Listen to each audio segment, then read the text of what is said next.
Attention, la partie que vous allez voir est réservée à un public averti. Les paroles et les actes des personnages joueurs ne reflètent en rien les valeurs et les fantasmes des joueurs qui les incarnent.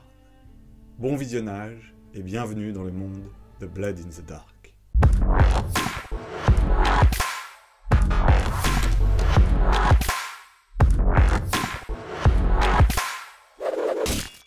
Bonsoir, bienvenue sur JDR Factory. Dans ce deuxième épisode de Blade in the Dark avec la Burst Team. La dernière fois, nous avions laissé nos personnages après un raid un peu particulier dans une vieille tour abandonnée où des souterrains donnaient sur une vieille machine qui datait d'avant la destruction de la porte du monde des morts. Une machine étrange qui semblait capter les âmes. Et après une éradication un petit peu, comment dire, suintante de l'opposition, nos personnages étrangers. Ah, oui, très bien. C'est vu, tu sais que c'est marqué dans le... c'est visible ce que tu viens de faire. Ouais. D'accord. Et donc, nous allons voir ce qui va se passer maintenant.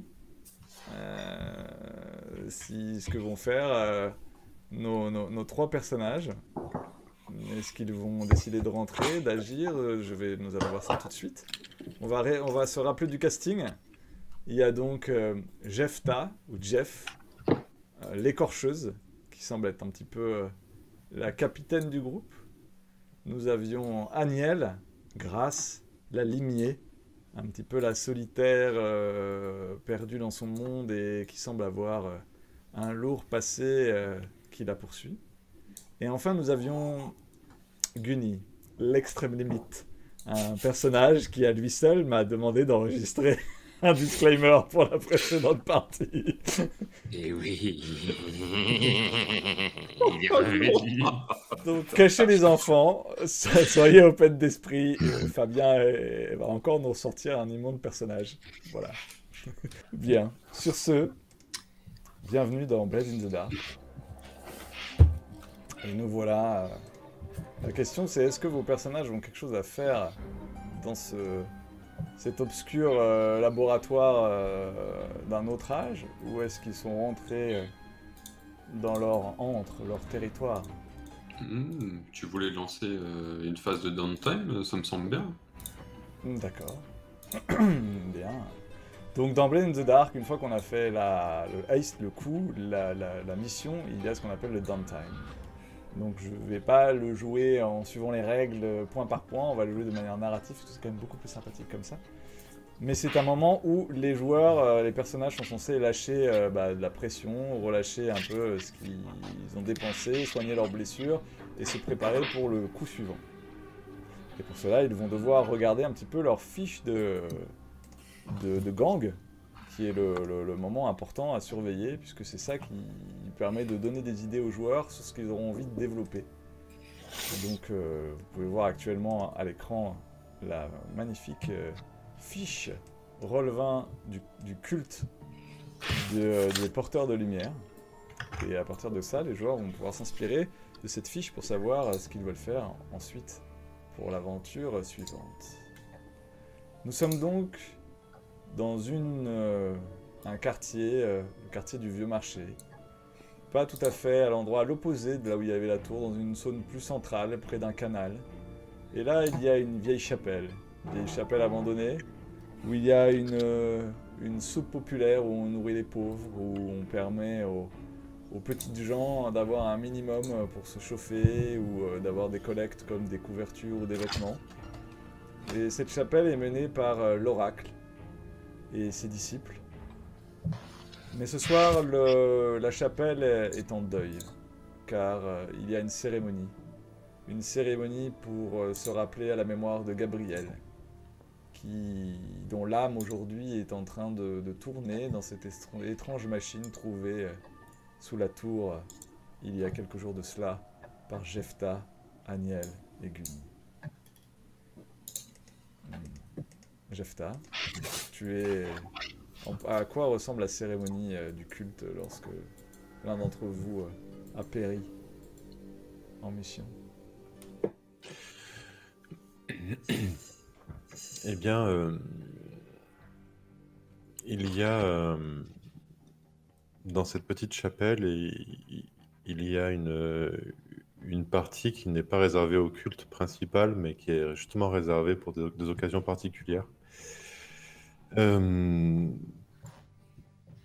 et en fait, avec notre culte des porteurs de lumière, il faut savoir que l'entièreté de l'hommage qui va être rendu à Gabriel va se passer dans le noir ou dans une pénombre très, à peine, enfin, une pénombre très marquée.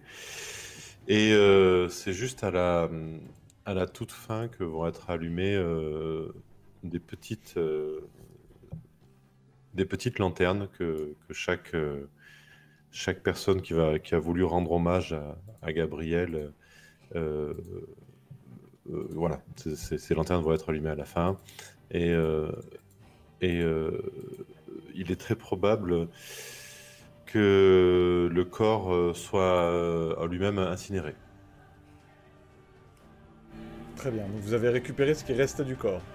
Oui, C'est-à-dire un morceau de bidoche éventré à la cage thoracique éclatée. Ce fut un retour un petit peu laborieux. laborieux, puisqu'il se baladait avec un corps mort dans la ville. Et si la milice, ce qu'on appelle les blue coats en anglais, donc on peut traduire par les gilets bleus, vous tombe dessus avec un cadavre, on a tendance à poser des questions quand même sur qu'est-ce que vous faites avec un homme mort. En fait, j'ai pas dit que le corps devait ressembler à un corps. D'accord. Donc c'est sûr qu'on a dû prendre nos précautions pour que ce soit pas le cas. Et que il est probable qu'on les ramenait en plusieurs parties distinctes. Très bien. J'imagine que c'est Gunny. Oh putain. Ah ouais. J'imagine qu'on peut voir des flashbacks. Qui c'est qui s'est attelé à ça? Juni et Uriel avec Jefta et Aniel qui réprime un Hulker dans un coin tremblotant. Ça me semble tout à fait logique. Il est probable qui a eu le plus d'entrain pour faire ça? Est-ce que ça serait pas Gunny? Je ne sais pas, je veux pas.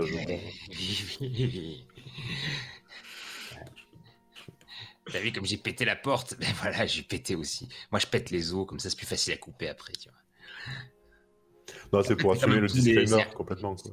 c'est comme un poulet quand tu sais, quand tu arrives à casser la rotule, après tu tires, il y a tout qui vient. Ben là, c'est pareil.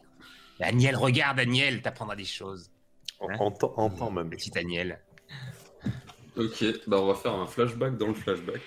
Parce que Aniel est tremblante dans un coin où elle ne parvient pas à participer à l'horrible scène. Elle préfère essayer de se rappeler Gabriel de son vivant et de se dire, on peut l'entendre murmurer, Nécrin, tu as accompli ton but, tu fais partie du grand tout et tu rejoins la lumière qui nous éclairera tous. Et son tremblement de peur, de tétanie, passe petit à petit à la rage quand elle voit à quel point Gunny prend un malin plaisir à charcuter le corps de son ami. Et elle et Jefta croisent un regard. Euh, et Aniel se rappelle une semaine auparavant, quand Jefta lui a annoncé qu'elle devait euh, aller s'instruire auprès de Gunny. On peut voir les deux femmes dans la piole d'Aniel où l'espèce de toute petite chambre dans le souterrain de la chapelle est complètement détruit. Il y a un oreiller complètement éventré, une table en bois qui a été renversée, une chaise qui a été éclatée en deux. Il y a des lacérations de couteaux dans une tenture au mur. Et Aniel est dans un coin sifflante et soufflante avec Jefta qui la regarde euh, en attendant qu'elle reprenne son calme peut-être. Et au bout d'un moment, Aniel dit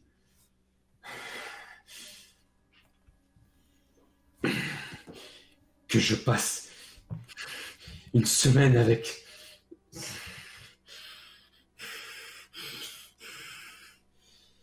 Si je fais ça pour le culte...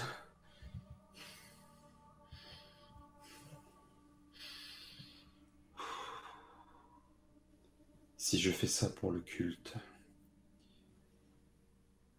je veux pouvoir être celle qui lui tranche la gorge une fois qu'il ne sera plus utile.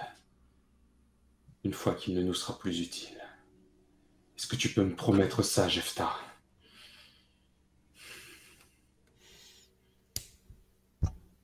Jefta, sur ces mots, soutient le regard de Aniel. Tire la dernière latte de ce qui ressemblait à une cigarette. Elle écrase sur le tonneau brisé qui était à côté d'elle. Et puis, elle regarde Aniel dans les yeux et elle dit il est dégueulasse, Gunny. C'est clair. Mais, comme tu l'as bien dit, il est utile aussi. Alors, ma chérie, Dieu sait si ça me fait chier de te le demander, mais c'est vrai que tu vas devoir te le coltiner. Mais, si par hasard, les voix du porteur de lumière font en sorte que tu puisses lui glisser ta dague à travers la carotide. Et s'il faut pour cela que je ne regarde pas à ce moment, je pense que c'est ce qui pourrait être fait. Puisse le porteur de lumière me donner la patience d'attendre.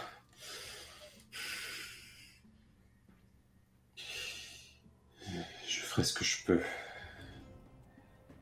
L'oracle a dit, et l'oracle parle en la voix du porteur de lumière, Aniel. Tu le sais.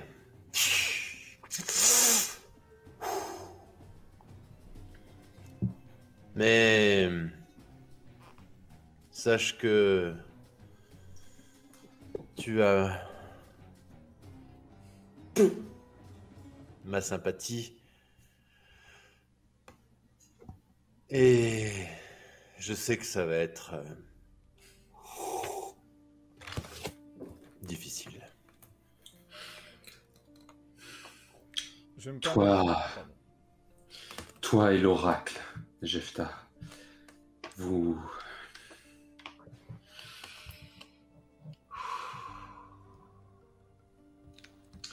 m'avez appris à me contenir, à éloigner de moi la rage froide avec laquelle on grandit sur l'île des Dagues.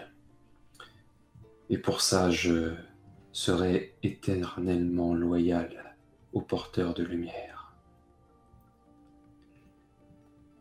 Mais malgré votre enseignement, il y a des limites à ce que je suis capable d'accomplir. Nous sommes d'accord. Quand il aura servi,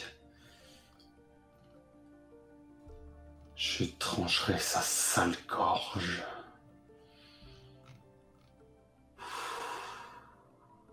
Je trancherai sa sale gorge. Jefta se lève, pose le verre, recommence à tirer sa latte et... allez, viens. Et passe la porte. Je... J'arrive. Nous revenons dans le temps présent, juste avant la cérémonie, dans une petite niche adjacente à l'endroit où on rendra hommage au reste de Gabriel. On voit l'oracle, une femme qui peut-être a été belle à une époque, mais qui aujourd'hui a un œil cicatrisé en moins, des tatouages partout, assez étranges, une chevelure ébouriffée, un corps un peu recroquevillé sur elle-même, qui a du mal à se déplacer, et des doigts un peu étranges et crochus. Et dans une pénombre, elle fait signe de la main. Gunny, Gunny, viens. Oui, maîtresse. Comme à son accoutumée, au lieu de parler à haute voix, elle murmure à peine, approche son visage et attend que les personnes se rapprochent de sa bouche. Raconte-moi, comment s'est passée votre mission, toi qui vois.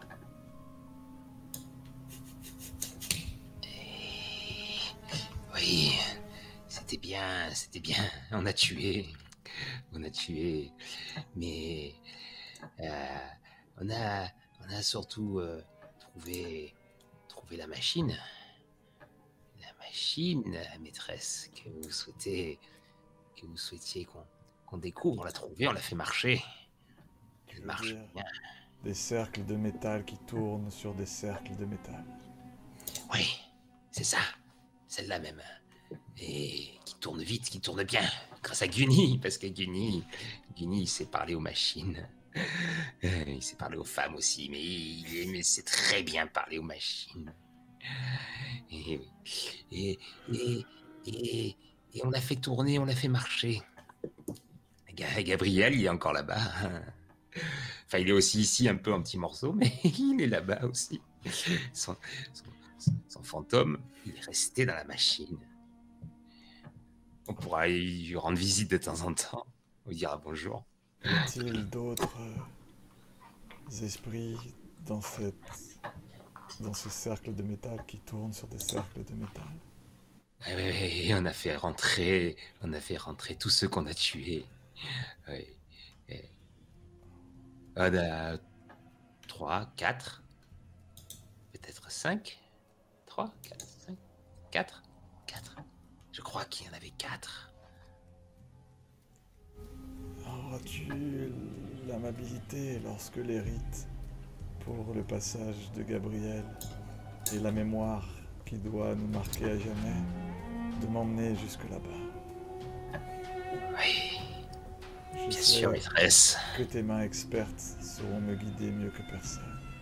Oui, c'est vrai. Je suis transcendé à chaque fois que je vous touche. Bien.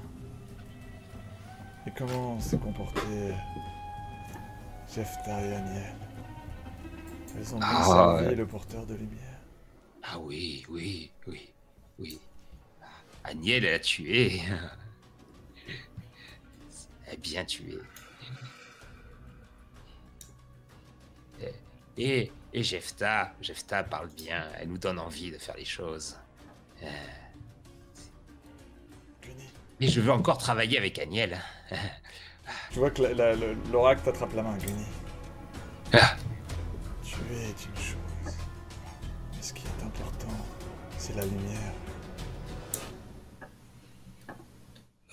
La lumière, oui. Oui, bien sûr. Mais il faut que je travaille encore avec Aniel. Je veux lui montrer la lumière. Je veux la guider. Comme vous me guidez, maîtresse. Avant cela, tu vas me guider. Après la cérémonie, Uriel et toi, vous me guiderez. Hey.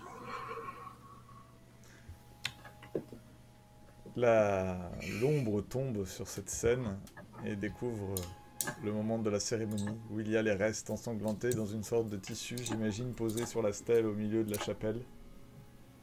L'oracle est silencieux et regarde, elle est en sorte de position de méditation avec son seul œil valide fermé, les mains ouvertes. Vous savez que à ce moment-là, il n'y a pas vraiment de prière. Chacun est amené à venir dire quelque chose s'il a quelque chose à dire sur la dépouille de Gabriel et à s'exprimer pour que la mémoire, ça peut être une chanson, ça peut être des paroles ou un geste, pour que le souvenir de Gabriel marque à jamais l'ensemble du culte. Et vous savez que si vous avez quelque chose à dire, c'est le moment ou jamais. Parce que l'un d'entre vous s'est avancé et a dit quelque chose. Jefta s'est avancé, mais de la même façon qu'on dit ce qu'on veut et qu'on chante ce qu'on veut, on est aussi libre de le partager au public, aux autres, Ah oui, de porter la voix ou pas. Les gens sont autour de la stèle, évidemment. Mais on est aussi libre de se le dire à soi, ou juste entre l'intéressé et celui qui dit les mots. Donc Jefta s'est avancé sur les restes terribles de Gabriel et a simplement psalmodié des mots qui n'appartiendront qu'à elle, mais que tout le monde a pu lire sur ses lèvres, mais qui n'ont pas été sonorisés. Très bien. Au niveau du public, on n'est pas devant une foule énorme. Hein. Votre culte est quand même, avouons-le, très restreint. Il y a donc vous trois, Uriel, et l'oracle évidemment, et quelques mendiants, vieux ou enfants, une petite dizaine, hein, pas beaucoup plus. Est-ce que Guni ou Aniel ont voulu dire des choses sur la dépouille de Gabriel? Aniel a laissé sobrement ceux qui voulaient s'exprimer ou ceux qui voulaient passer en priorité le faire. Et elle a peut-être même attendu que la cérémonie prenne fin et que ceux qui étaient un peu obligés d'y assister ou qui se sentaient contraints d'y assister s'en aillent pour s'approcher de la dépouille de Gabriel et de lui mettre un petit écrin entre les mains. C'est une boîte toute simple en bois dans laquelle Gabriel avait offert quelque chose à Aniel autrefois. Il n'y a pas de mots échangés, juste un regard qui s'attarde sur les restes remis odieusement ensemble. Et Aniel essaye de se rappeler le souvenir de son compagnon plutôt que de laisser l'image de sa dépouille la marquer. Guni, tu fais quelque chose ou tu... Non, Guni est assez excité, plutôt à l'idée de guider sa maîtresse jusqu'à la machine. Donc là, il trépigne en essayant de faire en sorte que ça s'écourte. Très bien. La cérémonie terminée, qui fut somme toute assez sobre. Il n'y a peut-être qu'Uriel qui a vraiment est celui qui a exprimé le plus. Il avait la larme à l'œil et il a tenu le reste de la main de Gabriel et il a entonné un chant, comme un chanty. C'est celui qui a pris le plus de temps, ou qui semble avoir été le plus ému. Ceci fait, vous avez maintenant quartier libre. Et la question, moi, qui m'interroge, c'est que cette dernière mission vous a pesé. Vous avez pris des points de stress, ce qui veut dire que ça vous a fatigué, ça a posé sur votre âme. Et chaque personnage dans Blade in the Dark a un moyen, une manière de s'adonner à ses vices, parce que c'est comme ça que c'est appelé, pour relâcher la pression, redescendre ses points de stress.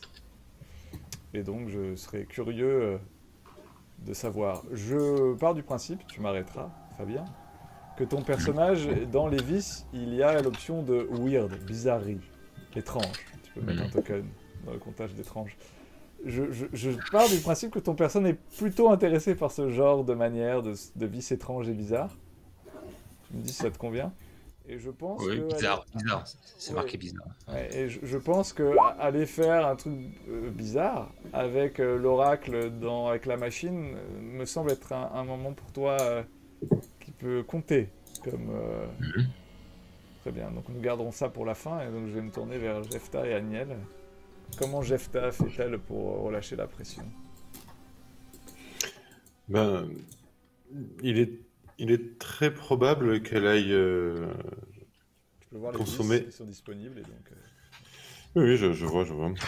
Il est très probable qu'elle aille consommer de l'opium. enfin, l'équivalent de l'opium dans le monde de Blade in the Dark, mais C'est ce que d'accord. j'imagine. Donc je voulais savoir si c'était. Il y a des drogues effectivement multiples, tu as de plus ou moins fort, ça peut aller de la plante hallucinogène qui pousse donc dans une zone où il n'y a pas vraiment de lumière, hein, comme des champignons ou des sortes de fleurs étranges qui se nourrissent de la noirceur ambiante, ou carrément les drogues dures, comme des extraits de sang de démons, des léviathans, les sortes de créatures marines qui ont tendance à être très fortes, très addictives, mais parfois à développer des pouvoirs étranges chez les gens qui en consomment. Je pense que ça va être ça. Évidemment. Ça me semble bien. D'accord. Donc, est-ce qu'il y a carrément des lieux de débauche où on peut en trouver enfin, un peu comme des fumoirs ou des choses comme ça? Ou alors il faut vraiment en acheter à un endroit et venir le consommer là où on veut? Du coup, Jefta, je vais peut-être te proposer quelque chose en commun parce que dans les vices que j'avais prévus pour Aniel, il y avait une forme euh, de prière qui passait par une drogue de prière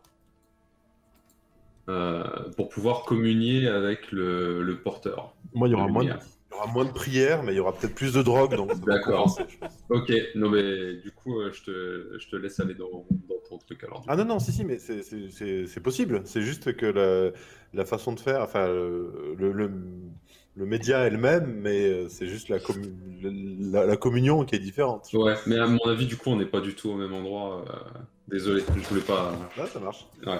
Ok. Très bien, et donc Jefta, eh bien évidemment, on est dans Duskwall, il y a de nombreux lieux interlopes et étranges où on peut consommer toutes sortes de choses, plus ou moins illicites et plus ou moins psychotropes. Et donc, bah dis-moi, à quoi ressemble l'endroit où Jefta va prendre son petit kiff?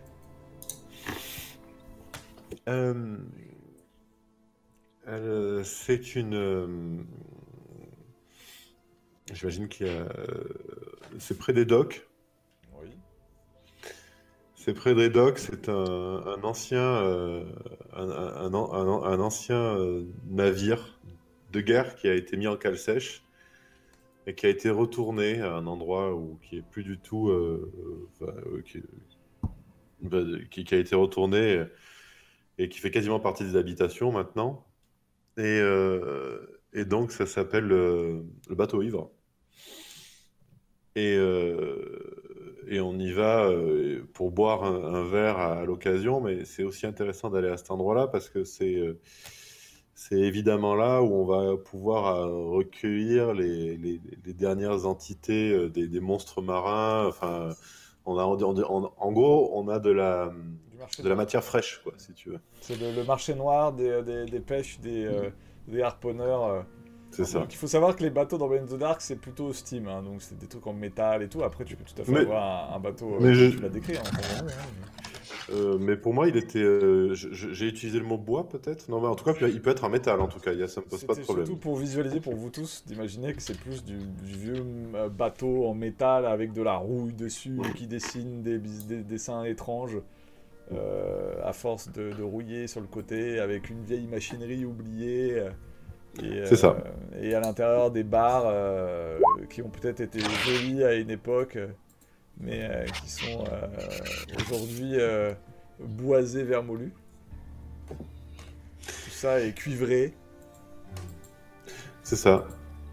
Et à l'intérieur, tu as une foule de marins et de junkies globalement qui viennent pour le spécial. Exactement. Donc il y a même des gens que je peux croiser potentiellement un ou deux habitués. Pas forcément, mais en tout cas, ça peut être le cas. Et, euh, et voilà, donc je vais prendre place dans une des potentielles cabines qui sont à cet usage-là. Et je paye le prix peut-être nécessaire pour en avoir une, justement, parce que c'est pas obligatoire. Et là, je pense que les émotions ont été relativement fortes. Donc non seulement je paye une consommation de choix, mais en plus, je fais en sorte d'avoir la possibilité de consommer sur place et d'être tranquillement installé. Comment est géré l'argent à Blade in the Dark? Globalement, de manière très méta. C'est-à-dire que lorsque vous faites des downtime, vous avez le droit à 2 scènes à vous, gratuites. On considère que le culte ou ce que vous avez fait paye pour vous et que votre gang a suffisamment de revenus pour faire ce genre de choses. Donc tu le décris comme il n'y a pas de souci, tu as mis de l'argent, il n'y a aucun problème, mais ça va rien vous coûter sur votre fiche de gang. Au-delà de 2 scénettes à vous pendant les downtime, si vous en voulez plus, ça va vous coûter des trésors. Et chaque culte a son stock de trésors. Pour l'instant, vous avez 2 trésors. Évidemment, vous pouvez en gagner plus en faisant des missions, ce genre de choses. Et ça vous permet de gagner plus de scènes si vous voulez faire plus de choses. Que ce soit préparer des coups, prendre plus de temps pour baisser la pression, ce genre de choses. Bref. Sur ce, eh bien écoute, tu vas consommer cette drogue. C'est quoi? C'est sous forme liquide? Il y a une manière de faire? Tu inhales, tu te... C'est des... En fait, c'est des poches qui sont en fait des vésicules, j'imagine, ou quelque chose comme ça, et qui s'éclatent dans un verre, dans un récipient. Et ça se consomme en 2 parties. C'est-à-dire d'abord, après l'avoir éclaté, on l'inhale. Donc là, on prend le temps de l'inhaler. Et une fois que c'est bien fait, on boit le contenu cul sec. Et là, on attend. D'accord. Eh bien, écoute, tu vas me lancer 2d6. Et on va prendre le meilleur résultat de 2d6. Et c'est le nombre de points de stress que tu vas réduire. Oh, Intéressant. c'est intéressant. C'est un magnifique jet. Écoute, tu vas prendre cette drogue que tu vas boire et tu vas attendre les effets. Et les effets ne vont pas vraiment venir. Tu ne sais pas si on t'a vendu une version frelatée ou bien, comment dire, un peu soft, ou alors ton corps est trop habitué. Et ça ne fait presque aucun effet. Oui, ça te détend, tu es pris de quelques visions fugitives, peut-être que tu vois ta main trembler et flouter pendant quelques secondes. Mais ça ressemble juste à une bonne cuite. Cela ne va pas te détendre plus que ça. Les visions des morts que tu as vues et de la pression de la dernière mission ne va pas tellement s'envoler. Et tu vas pour le moment me retirer qu'un seul point de stress. Désolé. Eh ben oui. Tu auras un deuxième downtime pour me vendre une autre manière de te détendre. Aniel. Alors Agnès, c'est un petit peu différent. Elle va s'aventurer dans les hauteurs à l'heure du chien, juste avant le lever du soleil. On peut la voir prendre des échelles d'acier avec ses pieds qui résonnent sur chaque marche des échelles alors qu'elle finit son ascension juste avant le lever du soleil. Elle est tout en haut d'un clocher en face du ciel qui commence tout juste à changer de couleur. On peut la voir attacher un, un élastique sur son bras et puis sortir une seringue avec un liquide translucide pour se préparer à communier avec le porteur de lumière. Et puis taper son bras où on peut voir plusieurs piqûres apparentes, enfin, plusieurs traces de piqûres apparentes, et elle s'injecte le produit pour commencer cette communion. Très bien. Ce sera donc toujours en obscurité, hein, car il n'y a jamais vraiment de soleil, on est en crépuscule permanent. Il y a cette faible lumière qui va presque devenir, j'imagine, plus brillante lorsque le liquide va taper ton système nerveux. Et tu vas me lancer 2d6 et prendre le meilleur.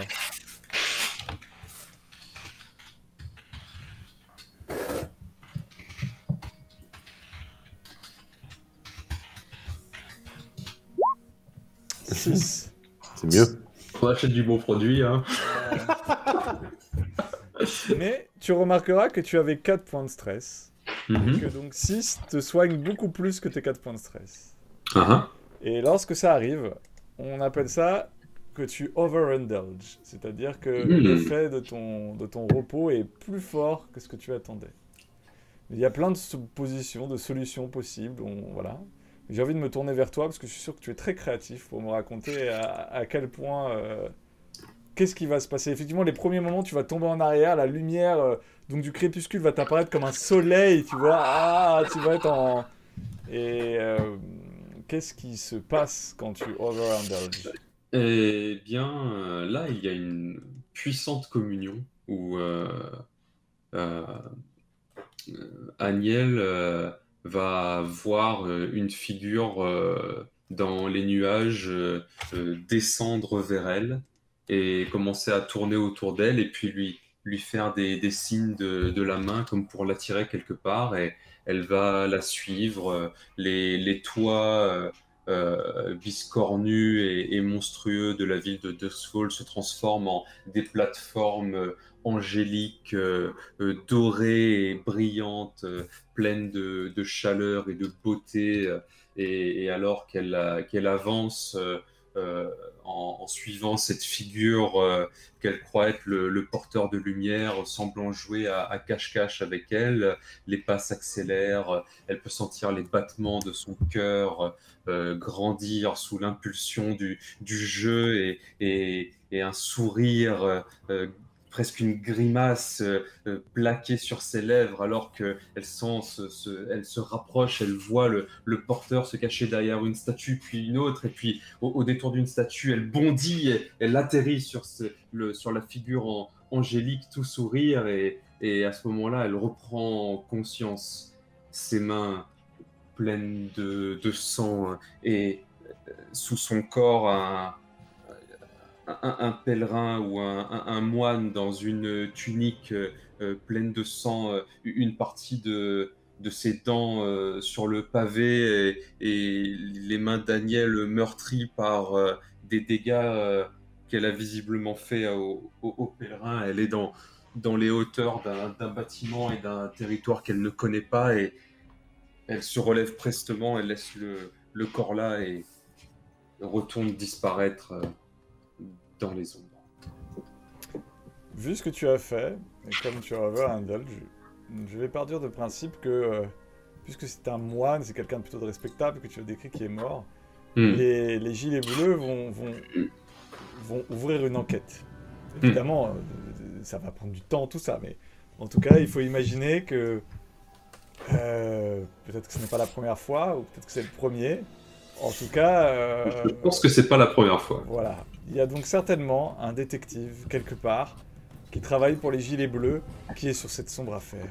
Ce tueur en série qui tue de manière... ce même modus opératoire étrange, presque animal. Et là, il y a un nouveau cas. Et on va lui donner un nom. Je trouverai un visuel. On va l'appeler Jack Meadow. Jack Meadow sera donc un enquêteur qui pourra peut-être surgir un jour ou l'autre, mais qui est là, qui travaille. Encore une dure journée pour Jack Meadow, lorsqu'il découvre le corps mutilé de la même manière d'un moine, cette fois-ci dans le quartier plus au nord que d'habitude. Pourtant, il y a un pattern. Il ne dépasse jamais à une certaine distance. Jack Meadow se dit qu'il doit vraiment trouver comment c'est arrivé, car la dernière fois, c'était son frère qui avait été tué. Tchoum, tchoum. Bien. Sur ce, la caméra se détourne jusque vers l'ancienne tour où vous étiez la dernière fois, accompagné de Uriel, donc de Gunny et de l'oracle qui suit. Qu'Uriel soutient, elle semble vraiment marcher lentement, sans presse, mais ne semble inquiéter de rien, comme si elle savait qu'aucun danger ne la menaçait pour le moment. C'est donc là, Gunny. Et oui. Maîtresse. Bien. Vous allez descendre. Et lorsque vous êtes devant des échelles, vous allez devoir la guider. Elle va pouvoir utiliser ses mains et ses jambes pour descendre selon les échelles, etc. Mais tu vois qu'Uriel est toujours là pour s'assurer que rien ne lui arrive, qu'elle ne tombe pas. Mais malgré son âge indéfini, elle s'en sort. Elle arrive à descendre et à descendre jusqu'en bas. Elle avance comme vous, de manière à quatre pattes dans la tuyau qui vous emmène jusque dans la salle où il y a la machine qui continue à tourner. En repassant, tu te dis que pour être le fuel de ce truc-là, ça doit être certainement l'eau. Parce que tu te rends compte que la tour doit avoir des tuyaux qui vont pomper dans le canal. Et l'eau, en fait, monte dans la tour. Et une fois qu'elle est dans la tour, c'est la pression, comme un château d'eau, en fait, qui retombe et qui nourrit la machine. Et donc, tant qu'il y a de l'eau, parce que pour l'instant, c'est un des trucs qui manque pas dans le monde de Duskwall, c'est de l'eau, parce que c'est une ville à canaux. La machine continue à tourner. Et quand elle tourne, tu vois les fantômes qui ont l'air d'être pris.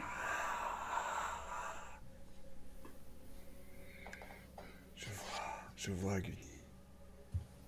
C'est magnifique. Est-ce que tu vois la lumière, Gunny? Ouais. Et peut-être pas encore la même que vous, mais je commence à voir. Déjà, je vois les lumières des spectres et je trouve ça beau. Oui. Tu vois qu'elle s'avance, elle lâche la main d'Uriel, elle tombe à genoux, la tête en avant. Elle reste comme ça pendant quelques minutes, et puis tout d'un coup, elle est prise d'une grande inspiration, elle tourne la tête en arrière. Et là, tu vois sa bouche qui s'ouvre. Vraiment énorme. De manière même presque... Tu te demandes comment elle ne s'est pas démis la mâchoire. Et tu en sens une respiration lorsque tout d'un coup, les fantômes dans la machine commencent à être, semble-t-il, aspirés. Et elle commence à pousser une sorte de cri. Les fantômes tournoient. Et tout d'un coup, commence à foncer dans sa bouche. Elle avale une âme. Puis une deuxième âme. Et tu vois les fantômes qui disparaissent à l'intérieur de son corps, qui est pris de spasmes alors qu'elle est en train d'avaler les âmes. Tu vois qu'elle a l'air de flotter au-dessus du sol. Elle se tourne autour de... Elle te regarde et tu vois que son œil cousu a l'air d'être... pas ouvert, mais qu'il y a une sorte de lumière qui brille à cet endroit-là. Elle s'approche de toi en flottant à quelques centimètres au-dessus du sol. Elle t'attrape les mains. Elle ouvre sa bouche et elle fait... Vois-tu la lumière? Et tu prends une énorme lumière dans la tronche et que tu te sens complètement investi de ce truc qui te rentre à l'intérieur. Tu sens toutes les cellules de ton corps qui tournent, qui fument, tu sens que la drogue qui est à l'intérieur de toi est comme décuplée. Tu sens la puissance de la lumière qui te traverse alors que tu as l'air de presque entendre les voix des morts qui hurlent alors qu'ils passent à travers toi, reviennent dans l'oracle. Et après cette expérience, tu vois que l'oracle retombe. Uriel la rattrapera. Et je te laisse me raconter dans quel état se trouve Gunny après cette expérience. Un état d'excitation ultime. Je pense qu'une bosse déforme son pantalon. Tellement il est... Très bien. Il regarde l'oracle et il se roule au sol comme une sorte de chiot, tu vois. Il se roule à ses pieds quand Uriel l'a redressé. Il gratte la jambe avec la main et il fait « Maîtresse, c'était trop bon. Maîtresse. » Elle te prend la tête dans les mains, elle approche son visage doucement, presque de manière maternelle, presque pour te déposer un baiser sur le front. Et au dernier moment, elle te murmure « As-tu vu la lumière ?» Ah oui, la lumière. Oui, maîtresse. Ah, j'ai vu la lumière, votre lumière. Et elle était belle, encore plus belle. Lance-moi de D6.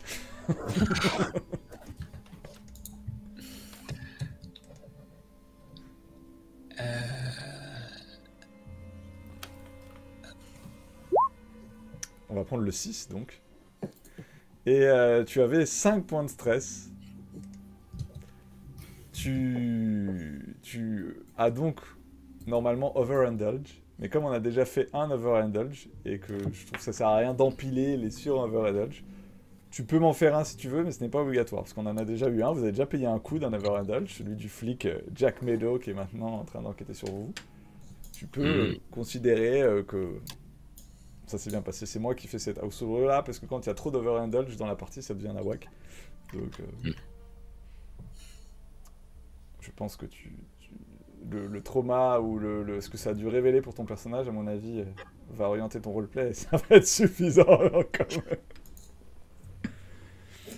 Et donc, après ça, tu vois que vous revenez jusqu'à la chapelle et puis au dernier moment, l'oracle se retourne vers toi et t'y fait « Gunny, tu as vu maintenant les offrandes que l'on peut faire aux porteurs de lumière. Il m'en faut d'autres, Gunny. D'autres. Je compte sur toi. Et je vais vous trouver ça. Après tout, les spectres, c'est facile, il suffit de tuer des gens. Méfie-toi à ne pas attirer trop l'œil de ceux qui voient sur notre culte. Oui. Car de la lumière, il y a l'ombre. Et l'ombre cache ceux qui cherchent la lumière.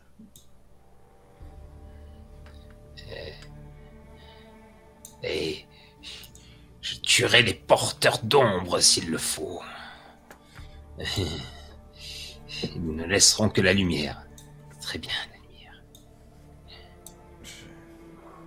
Peut-être ce culte étrange que tu as vu, peut-être ce sont eux, les porteurs de l'ombre. Oui. Les cherche-morts renégats. On peut les traquer, maîtresse. On peut aller les chercher et les débusquer. Et on les fera rentrer un à un dans la machine.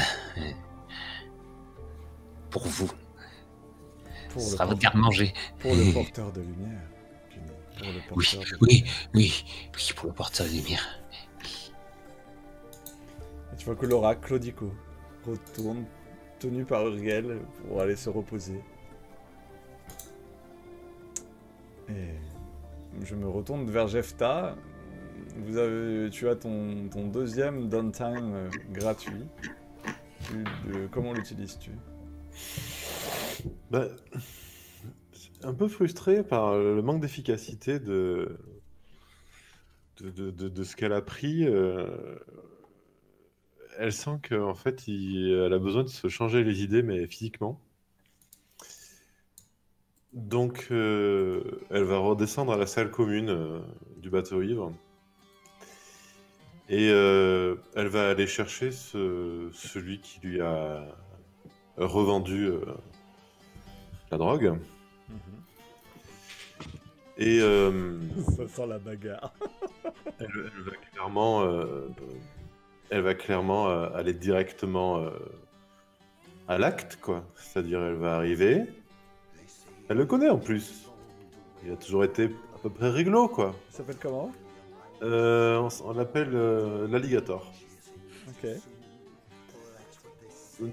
C'est peut-être dû à sa peau un peu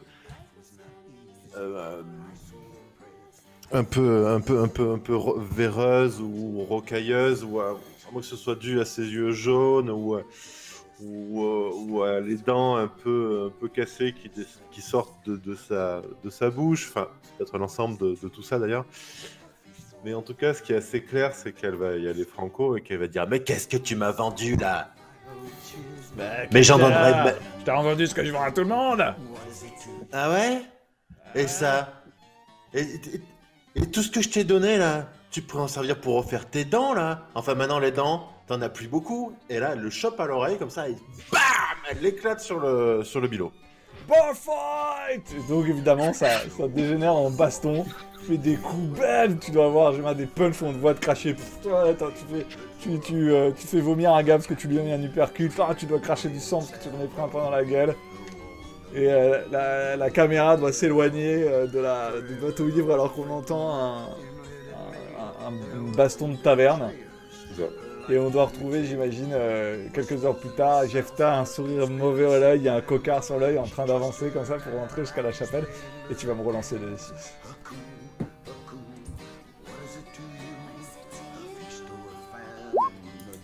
4, c'est mieux. Donc tu me retires 4 points Très bien. de stress, ce qui te fait ne pas overindulge, mais t'en reste quelques points de stress. Bien, les deux autres. Vous avez votre deuxième downtime. Qu'est-ce qui vous intéresse à faire dans votre temps libre? Est-ce que vous préparez un prochain coup? Est-ce que vous avez d'autres choses à faire? Quelles sont vos occupations? Je crois qu'on peut préparer un coup, on peut aller voir des contacts et on peut s'entraîner aussi, il me semble. Tout à fait. Vous pouvez faire vous pouvez vous lancer dans des grands projets différents et variés.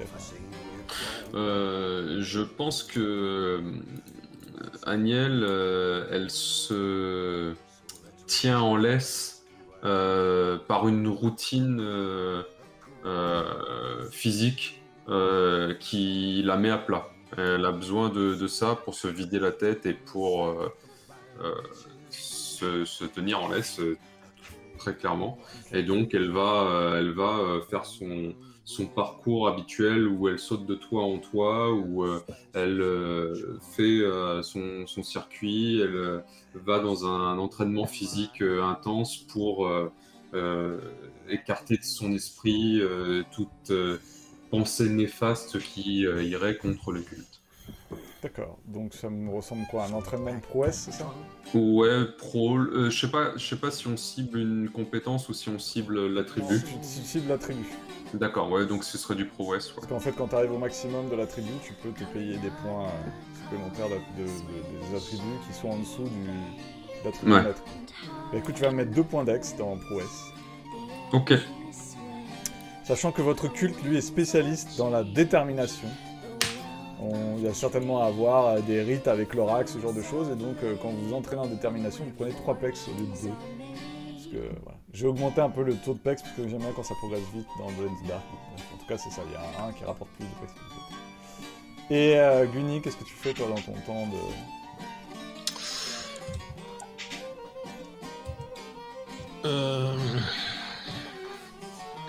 Bah moi, justement, j'étais tellement... voilà... on va dire... investi par cette mission que je vais chercher à retrouver ces fameux renégats, Des cherche-morts. cherche-morts renégats, Ok. en activant mes contacts.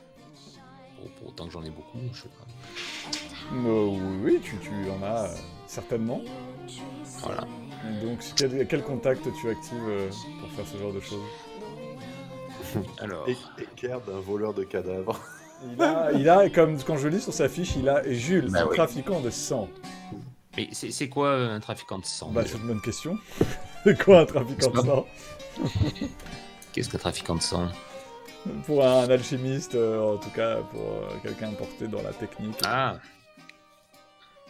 Du ouais, sang mais de bête- pardon.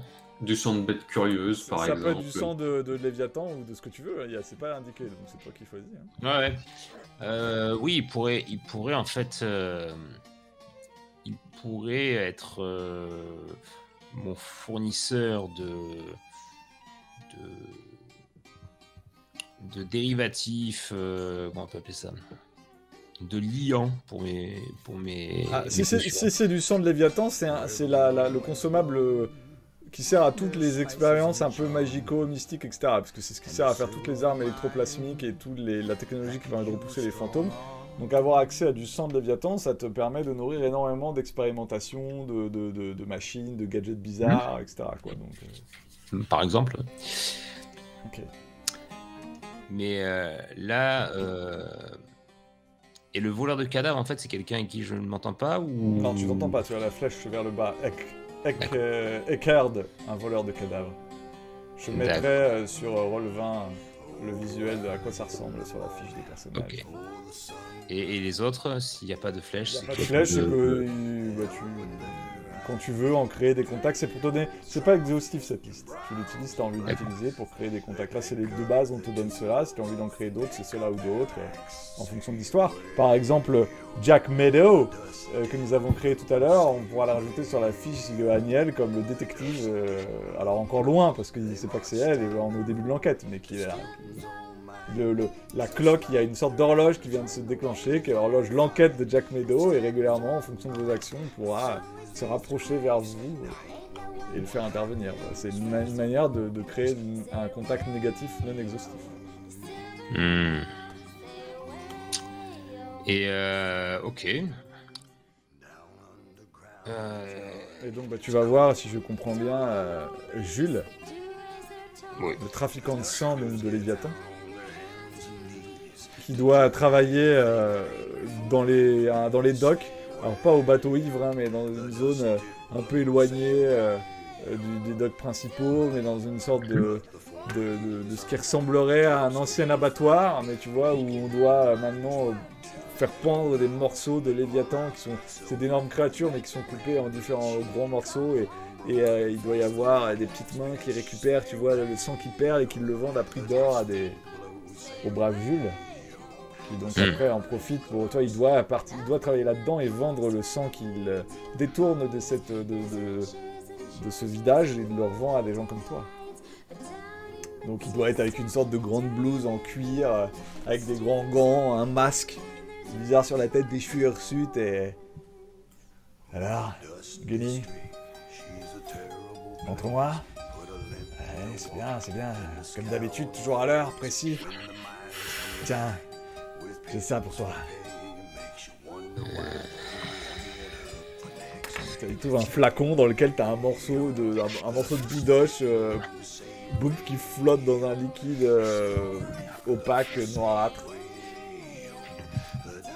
Je prends, j'en croque un petit bout.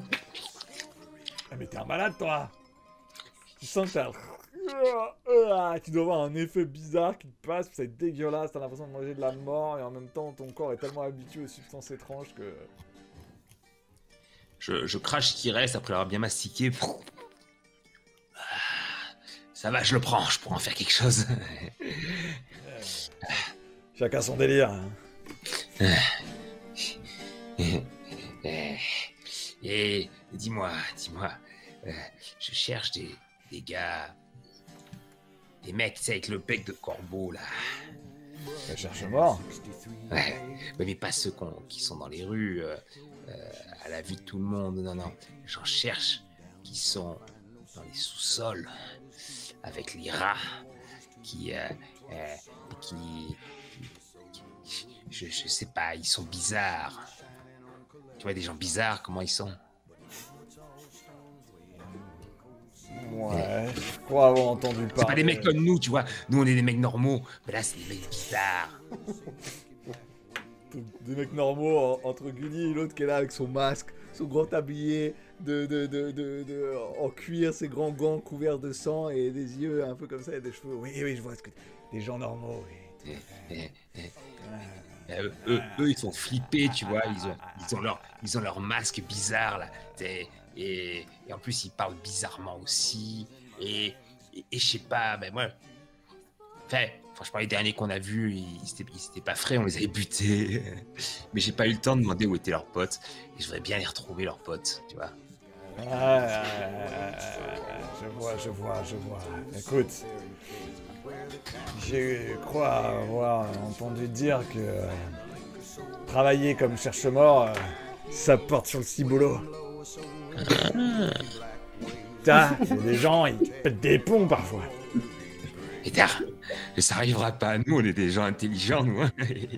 Et donc, bah... Tu vois qu'imperceptiblement, il doit prendre un peu de trucs dans le bol, tu sais, que t'as l'œil...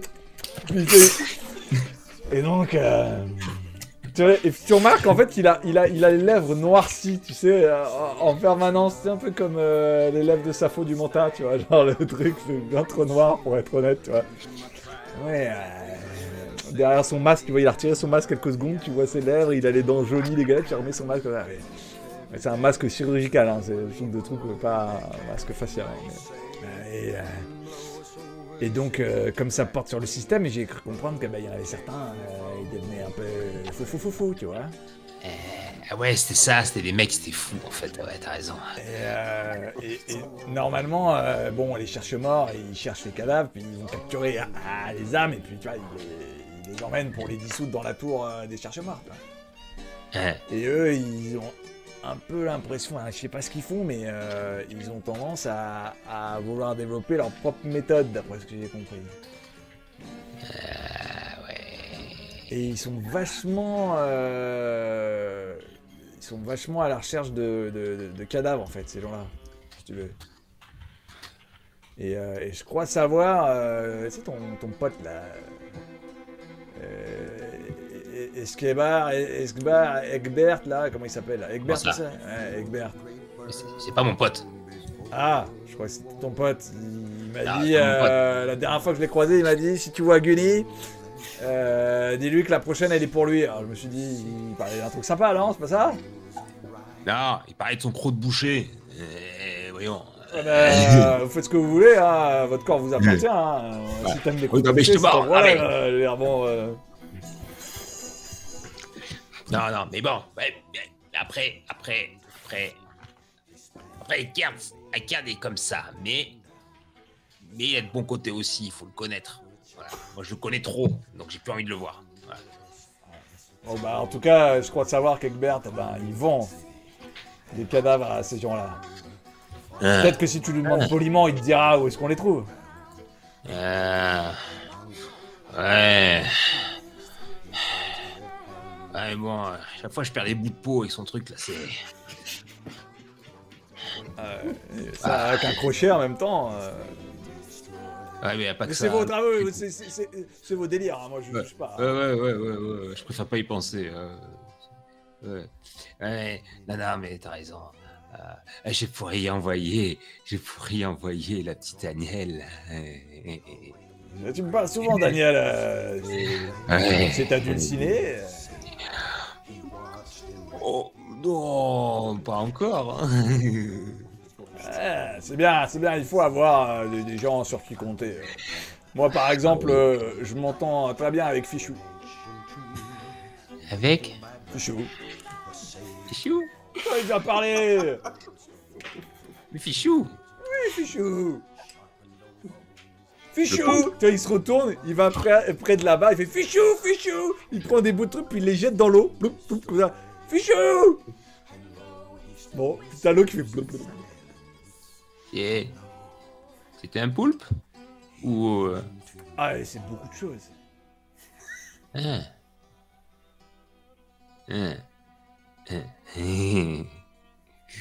Toi aussi, t'as tes petits secrets. Hein. Ouais, mais moi, ce que j'aime avec toi, c'est que tu juges pas. Ouais. On se juge pas, entre nous, on se juge pas. Voilà. Bon. Eh ben, on va voir pour faire cracher Hector. Ce serait pas mal, même. Oh, tu lui dis pas que c'est moi qui t'ai envoyé, hein, parce qu'après, il va dire que s'il a des soucis, c'est encore de ma faute, alors... T'inquiète pas. Même si je peux, je ferai en sorte qu'il puisse plus jamais avoir de soucis. Ok, bon. À l'occasion, je sais que tu travailles sur des substances particulières, intéressantes. Si tu trouves un moyen de respirer sous l'eau, une petite potion ça me plairait bien. Parce que j'ai l'impression que Fichou, il se sent un peu seul et j'aimerais bien lui rendre visite, mais pour ça, il faudrait que je me noie pas. Ah ouais. Bah, là, actuellement, je fais plutôt l'inverse. J'ai un truc, mais en fait, t'as l'impression de te noyer. Alors, je sais pas si peut-être. Faut que je trouve quelque chose à partir de ça. C'est pas con ton histoire. Ouais, bah ouais, si tu trouves, je vois bien, ouais. Tiens, tu peux me passer une seringue, il faut que je me fasse une prise de sang, je vais tester des choses. Ouais, bah j'en ai pas, mais j'imagine que toi t'en as, hein. Ouais, t'as raison. Oh, putain, faut que je rentre à mon atelier. Je t'aurais bien fait une petite injection directe là, pour voir un peu ce que ça donne, mais. Oh non, mais Oui, j'ai des pas idées. pendant le service. Ouais, ouais, t'as raison. T'as raison. À bientôt. Bon, ben, écoute, hein, à la revoyure, hein, comme on dit. Oh mon fichou, quand tu pars, il jette des trucs, t'es pas sûr, entre les bulles, t'as peut-être vu un truc qui a fait clac comme ça sur ce qu'il a balancé. Bon, en même temps, dans les eaux de la ville, il y a des trucs vraiment bizarres qui traînent, hein, donc... Et vous voilà donc de retour à votre comment dire, votre antre, votre QG, donc dans la chapelle. Où, comme je vous dis, il y a régulièrement une soupe populaire où il y a souvent des mendiants autour. C'est vraiment une zone un peu pauvre de la ville. Et bon, j'imagine qu'il y a un petit conciliabule sur ce que vous vouliez faire. Il y a bien un moment ou un autre dans ces jours qui passent où vous vous croisez. Vous n'êtes pas que tous en train de vous droguer à droite ou à gauche ou à faire des trucs étranges. Oui. À un moment ou un autre, peut-être, vous êtes devenus à la chapelle.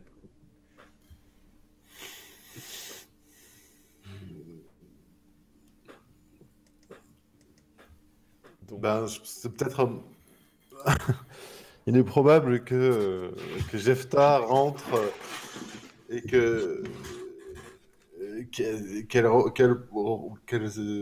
avec son cocard, une griffure comme ça sur la joue, avec potentiellement une jambe à moitié en sang, enfin avec le bas du pantalon qui est à moitié en sang, donc je sais pas s'il a pris un coup de couteau ou si c'est le sang de quelqu'un, mais il est probable que si ça va à Aniel, alors qu'elle se dirigeait à- au point d'eau qu'il y a près des espèces de dortoirs qui sont attenants à la chapelle et qui nous servent d'endroit où on peut dormir, il est probable qu'elle croise à cet endroit-là Aniel, qui serait potentiellement elle aussi en train de se laver les mains.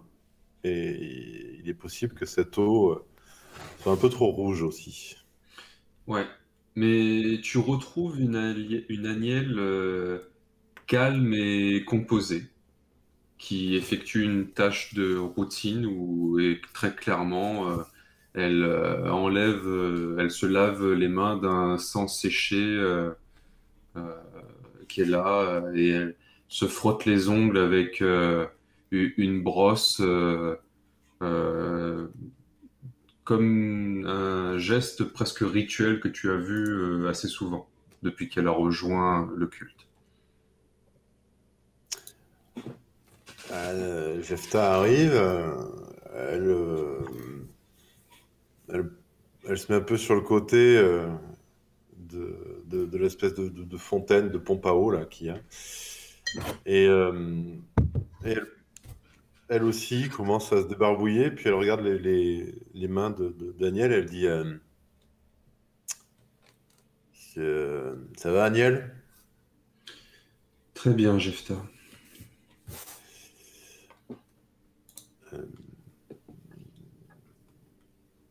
C'est. Dis-moi, ça a recommencé? Mhm. Quoi donc? Eh bien, tu as vu le porteur de lumière? Oui. J'ai pu communier avec lui ce matin. Il a percé ce mur obscur et noir des nuages qui nous entourent pour me montrer ce que sera un jour notre quotidien. Puis elle regarde elle met un petit coup de menton vers tes mains et elle dit je vois que on a un peu quand même malgré tout les mêmes défouloirs, hein? Et tu vois, Mhm. Ah, tu vois Jefta ça? qui met sa jambe dans l'espèce d'abreuvoir et qui commence à remonter son pantalon et qui montre un mollet qui est lui aussi couvert de sang séché et qui commence un peu à se nettoyer, en fait. Ah, peut-être. Moi, c'est arrivé alors que je servais le porteur de lumière. Je ne l'ai compris qu'après, mais je pense qu'il avait besoin de moi pour ramener une nouvelle âme près de lui. Ah bon? Hmm. Ah ouais? Ah moi, oula, mais... Ah ouais?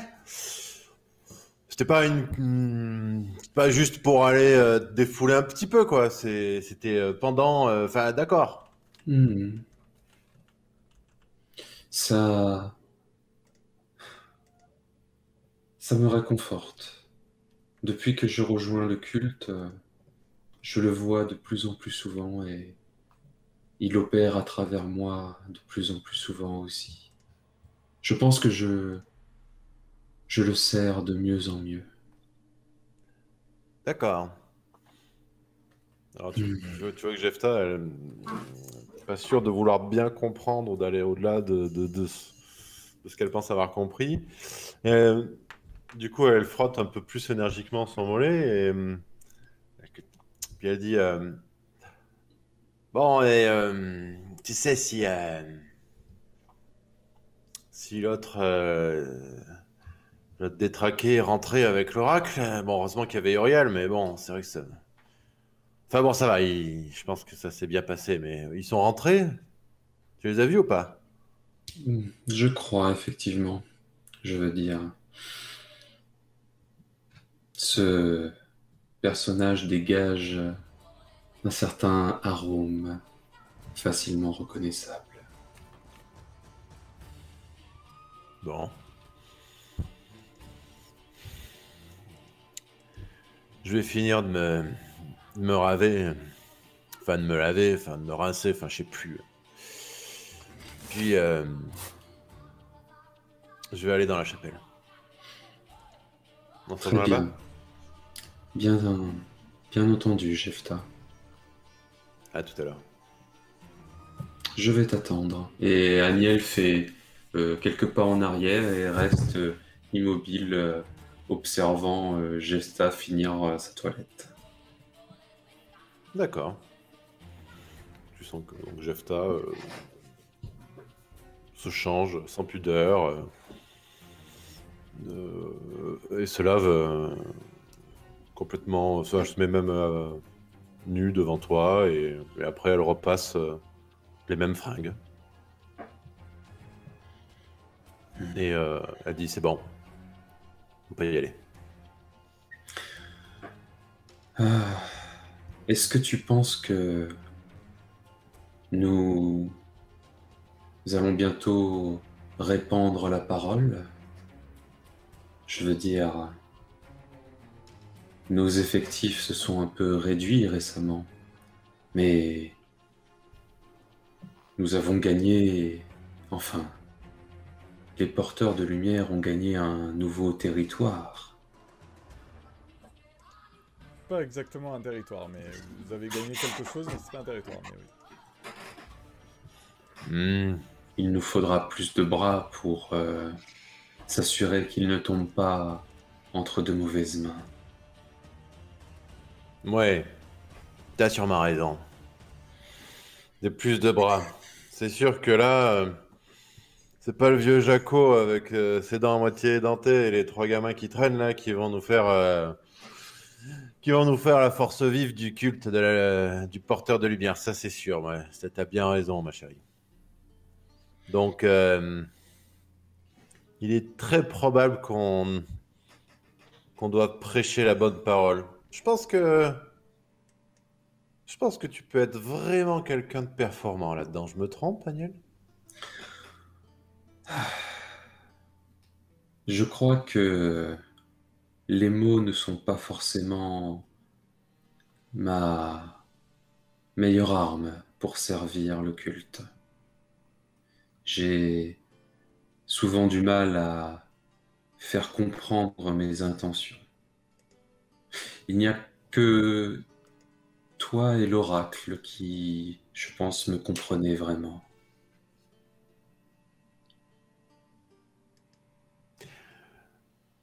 Moi, Hmm. je pense que quand on est une fille sensible comme toi, je pense qu'on est capable de transmettre cette sensibilité aux autres, tu vois. Pas besoin de beaucoup de mots, pas besoin de beaucoup d'actes. Hmm. Puis Jefta s'avance un peu, elle te regarde encore plus près. Tu peux voir que ses pupilles sont encore bien dilatées et que la moitié du temps, quand elle te regarde, elle semble fixer un point mouvant derrière toi. Et là, s'étant bien rapprochée, elle a un petit mouvement de recul quand elle voit tes pupilles.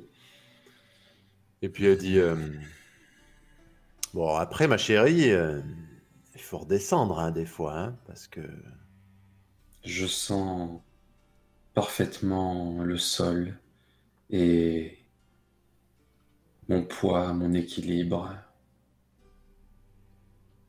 la lame qui danse dans ma main. Je sens tout ça parfaitement. Jefta fait le tour de Aniel en ayant repéré la lame qui dansait dans sa main, justement. Je s'arrange évidemment pour être sur l'autre côté, donc la main qui ne porte pas la lame. Et puis, elle dit à Aniel,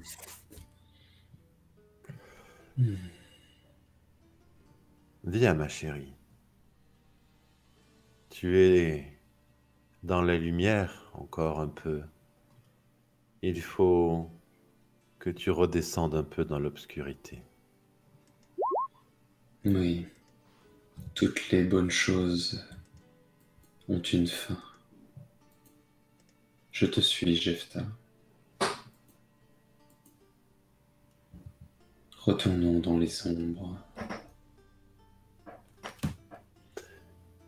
Et à ce moment-là, Jefta, sans toucher Aniel, comme si elle allait la toucher, puis elle se ravise, et puis elle l'entraîne à sa suite vers la chapelle. Dans la chapelle, il y a l'oracle, Uriel et Guni. Et l'oracle a l'air d'être pris dans ses pensées. Et Uriel qui fait ah bah vous voilà. Ah, je vous cherchais partout. T'as pas cherché beaucoup, mon chéri, on était en train de se décrasser à côté. Regarde, je suis propre comme un sous-neuf, dit-elle avec son cocard, sa griffe là, et le sang séché qui est certes plus humide, mais de son pantalon. Ah, il y a Guni qui faisait part d'idées intéressantes pour, comment dire, porter la bonne parole. C'est-à-dire? Qu'est-ce que tu dis, Gunny? Et je disais qu'on pourrait retrouver tous les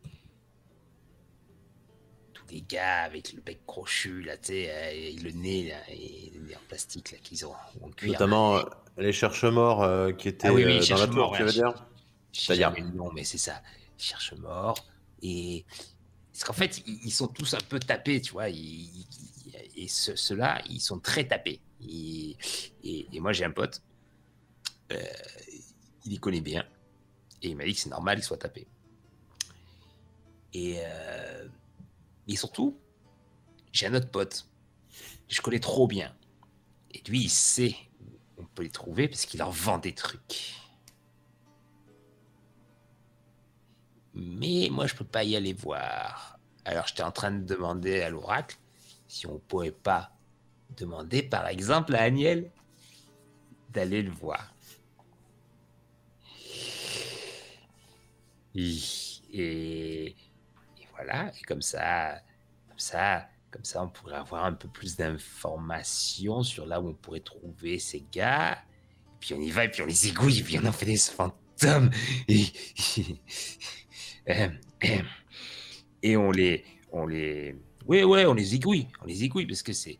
c'est des porteurs d'ombre, tu vois. Et c'est pas bon, l'ombre. Nous, ce qu'on veut, c'est la lumière. Sur les derniers mots de Gunny, Jefta se retourne vers l'oracle. Pour voir si elle a une réaction. Les deux lignes de la tête, elle a l'air d'être perdue. Les cercles dans les cercles.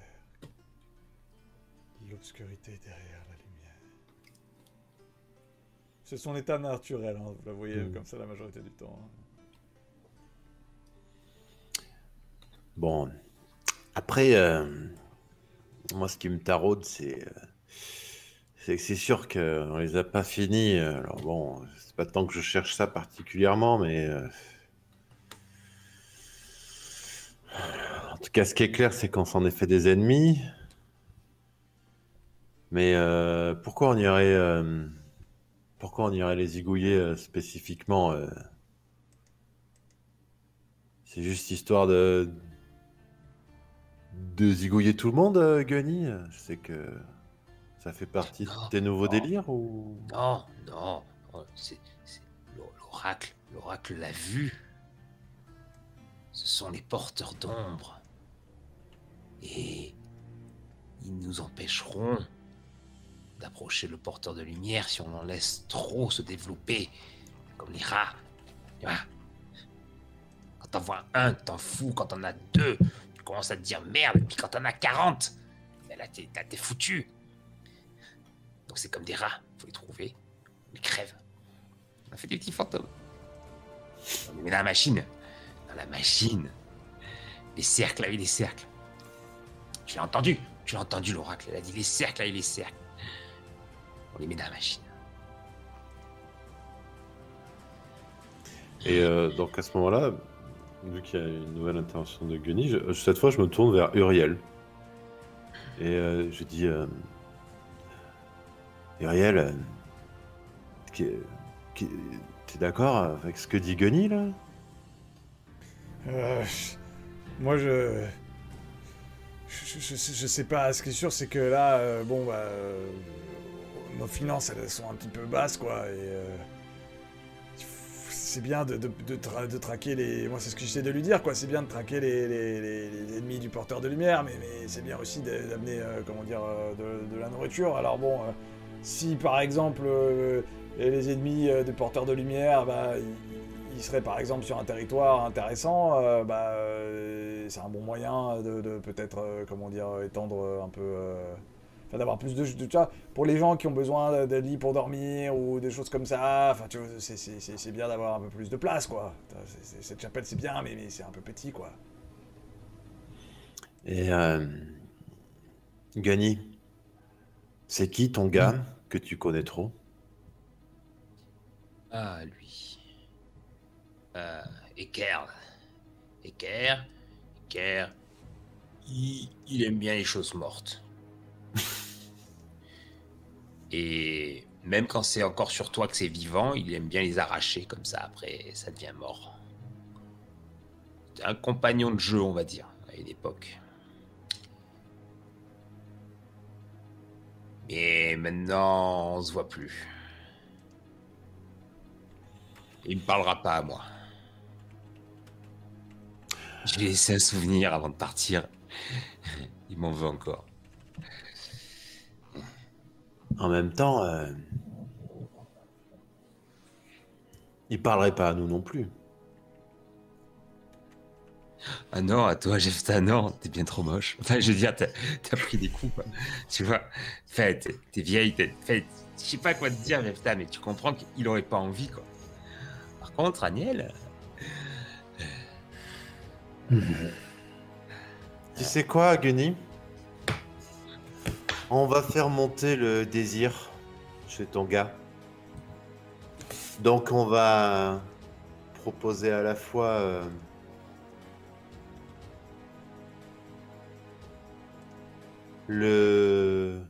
la carotte et le bâton, tu vois, ou l'attrait de l'un et l'attrait de l'autre. Donc on va y aller ensemble en fait. Toi et Agnel? Non. Toi le bâton? Disons que je suis le bâton et vous êtes les deux carottes.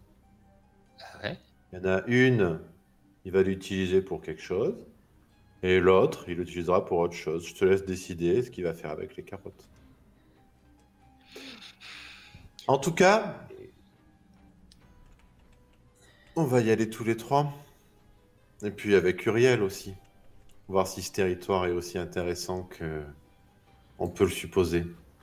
Comme ça, on fera d'une pierre plusieurs coups. Je n'ai jamais trop su compter, puis je compterai plus tard. Par où il crèche, ton gars? Ouais, il est, il est à côté de l'hôpital. C'est pas pour rien. Plus précisément à côté de la morgue. Enfin même, il est souvent dans la morgue. Et On va lui poser des questions. oui, il faut y parler. Tout à fait. Et donc, pour moi, aller lui parler, c'est se renseigner sur votre prochain coup. Parce que le coup, c'est pas tellement d'interroger ce pauvre gars que plus en savoir plus sur le prochain coup. Et donc, comme vous avez tous dépensé vos downtime gratuits, ça va vous coûter un trésor. En gros, c'est le temps qu'il faut pour mettre en place un guet-apens, pour perdre du temps, en gros, au jour le jour, pour arriver à l'attraper. Et donc, on va juste jouer la scène où vous allez l'interroger et vous montrer comment vous allez l'interroger. On va faire ce petit roleplay. Et puis, ça nous permettra d'avoir une accroche pour une prochaine mission. Donc, je vous retire un petit trésor sur votre fiche de gang. Par ailleurs, je vous ai updaté la fiche des intrigues, enfin des factions. Alors, je sais qu'on va pas normalement faire ça sur 12 000 séances, mais il y a quand même une fiche des factions que j'ai updatée pour vous montrer rapidement toutes les factions. Quand vous avez des idées de factions, vous pouvez piocher des noms dedans, parce que c'est vraiment plus des inspirations qu'autre chose. J'ai quand même mis les chercheurs de mort déviants, que j'ai mis en faction de niveau 1, c'est-à-dire c'est une petite faction, hein. Et je les ai mis à -1 parce que vous avez commencé à les ennuyer. Ils savent pas encore bien qui vous êtes, ils vous ont pas encore bien mis sur l'échiquier, mais bon, ils savent que y a un gang qui leur a nuit déjà. Et donc, à l'endroit où tu l'avais dit, comme c'est un trafiquant de cadavres, hein, il n'est pas dans la morgue, enfin il y passe pour acheter en gros quand il y a des gens qui meurent. La morgue est quand même dans un endroit assez protégé. Ça, vous n'allez pas pouvoir l'attraper à la morgue, puisque en soi la morgue elle est proche de la tour des chercheurs, enfin des chercheurs. C'est-à-dire, puisque dès qu'il y a un mort, il est là, puis tu as les gars qui attrapent l'âme de celui qui vient de mourir, et puis ils l'emmènent pour le dissoudre, donc c'est quand même un endroit assez protégé, parce que c'est quand même... voilà, quand on va mourir, il y a toute une procédure administrative et magique pour gérer l'âme de ceux qui vont mourir, quoi. Donc c'est pas l'endroit le moins protégé, le moins... Par contre, vous pouvez avoir justement pris le temps de regarder ce qui était le gars, de le filer, une fois qu'il est parti avec sa petite charrette dans laquelle il aurait récupéré des corps, justement, des gens morts, parce que bon, une fois qu'ils sont morts, pour quelques deniers, il y a des gens de la morgue qui sont bien, qui se trouvent que pour arrondir leur fin de mois, puisqu'il n'y a plus d'âme, pourquoi je garderai le cadavre? Oui, on va le brûler, bon, autant le vendre, quoi. Et donc, avec un de ces cadavres, vous devez certainement l'attraper au détour d'un chemin, ou alors qu'il est en train de boire un coup dans le bar où il a l'habitude d'être. Et vous savez qu'il a une sorte dans un quartier un peu mal famé, qui est donc le Crowfoot, qui est en gros on a le pied du corbeau, quoi. Où il a une vieille grange, une remise où il a l'air de stocker les cadavres dedans, qu'il semble trouver acheteur après. Et dans une vieille auberge, vous devez certainement l'attraper d'une manière ou d'une autre. Racontez-moi comment vous l'abordez. Je pense que... il est probable que j'ai poussé Gunny devant, et en lui disant allez, va dire bonjour à ton copain. Et qui se soit retrouvé plus ou moins nez à nez, et comme ça... attiré par peut-être par l'attrait d'utiliser à nouveau son croc-de-boucher chez ce cher Gunny, il est probable que Aniel et moi s'en sommes saisis, l'ayant attrapé par derrière. Mais peut-être que tu veux prendre le relais, Aniel, sur cette partie-là. En tout cas, je narre juste le début, effectivement. Tu dois avoir Gunny qui doit aller dans le bar, et puis il te voit, il fait... Il est là comme ça, il a sur lui son croc-de-boucher à la ceinture, il est en train de boire son coup, et puis il fait... Eh ben alors, c'est quoi cette sale gueule? Je t'avais dit que c'était pas ton territoire. Crowfoot, barre-toi d'ici, ou sinon j'appelle mes potes. Et on te remet la gueule à l'endroit. Il faudra peut-être que tu nous payes. Parce que je peux te dire que vu la gueule que tu te payes, que t'as, c'est presque un service qu'on va te rendre. Et Viens me le dire de plus près. La petite salope, tu crois quoi? Tu vois qu'autour de lui, il y a des différents gens du bar qui le regardent. On sent qu'il est piqué. Il se lève, il fait mais pas de problème, je vais m'occuper de toi. Tu vois, Alors, je recule. il s'arrête comme ça et puis il prend son crochet dans la main. Il fait tu vois celui-là, cette fois-ci je vais pas te rater. Il sort Ouais, comme ça. et moi, tu crois que je suis venu seul, mon petit con? Et c'est peut-être à ce moment-là que Aniel, dans une robe avec un petit décolleté, un ruban qui relève ses cheveux, s'approche derrière l'homme au crochet, lui enfonçant dans le gras des côtes, dans l'angle mort de ses copains, une dague qui vient percer son vêtement et entrer juste suffisamment ce qu'il faut dans la couenne pour le faire saigner un petit peu et qu'elle glisse à son oreille. Est-ce que tu veux sentir ce que ça fait d'avoir un poumon percé? C'est qu'il est là, Il paraît qu'on se noie dans son sang. Et Aniel est tout sourire à côté de lui, posant un coude sur son épaule nonchalamment en regardant en direction de Gunny. il est là avec son crochet, il est en train de juger sur est-ce qu'il serait assez rapide pour te le coller dans l'oreille avant que tu lui perces le poumon. Tu vois, il a un léger mouvement du bras au moment où ta lame s'enfonce un petit peu plus dans sa couenne. Il réfléchit que non, il ne serait pas assez rapide que entre ta dague et son crochet, c'est toi qui gagne. Donc tu vois, il est là, il voit bien que ses potes le regardent dans le dos, il voit que apparemment une jeune femme l'a abordé, tu vois. Et il se tourne comme ça et il fait oh non, ses potes, il fait qu'est-ce qu'il y a, saleté? Ah, alors ma jolie, on va voir les bons messieurs. Parle vite fait, dégage. Qu'est-ce que tu veux? Tu vas venir discuter avec nous gentiment. Mais bien sûr, ma petite.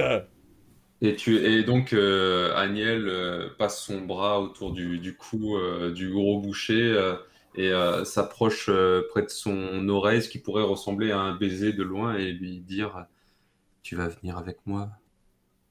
Tu vas dire tout haut que tu as mieux à faire que de s'occuper de losers comme lui. On est d'accord? J'aime bien les filles piquantes. Donc il s'éloigne, il sort de la vue de ses camarades dans une ruelle adjacente. Sombre, c'est un pléonasme, hein, parce que globalement, dans cette ville, tout est plutôt sombre. C'est plutôt quels sont les endroits éclairés, hein. C'est plus ça la vraie question. Donc pour répondre à la question que vous n'êtes pas posée, oui, il y a des lampes. Alors elles ne sont pas électriques, elles sont illuminées encore une fois avec le sang des Léviathans. C'est à peu près tout ce qui fuel tout dans cette ville. Et donc il y a toutes sortes de lumières bleutées à certains réverbères, à certains endroits. Évidemment, vous avez choisi une zone où les réverbères éclairent moins bien. Et donc il y a Jefta et Gunny qui sont là. C'est quoi l'idée? Vous avez dit de vous mettre à 3 pour essayer de me saigner? En fait, je t'explique, mon chéri. Tu as la méthode douce à ta gauche. Tu as déjà senti entre tes côtes. Tu as la méthode dure. Je te la conseille pas. Et puis tu as moi. Moi, je bats à la fois le feu et la glace. Donc tu vas voir, ça peut être très efficace. Ça peut être un peu long aussi. Donc tu vas rapidement nous indiquer. C'est eux qu'on cherche.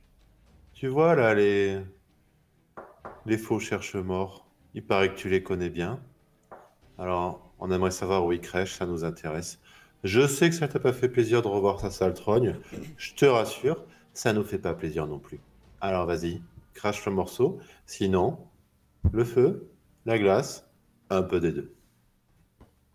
Je sais pas de quoi vous parlez. Le boucher a peut-être un moment d'hésitation et Aniel se rapproche de lui et se penche pour être audible juste de lui. Si tu veux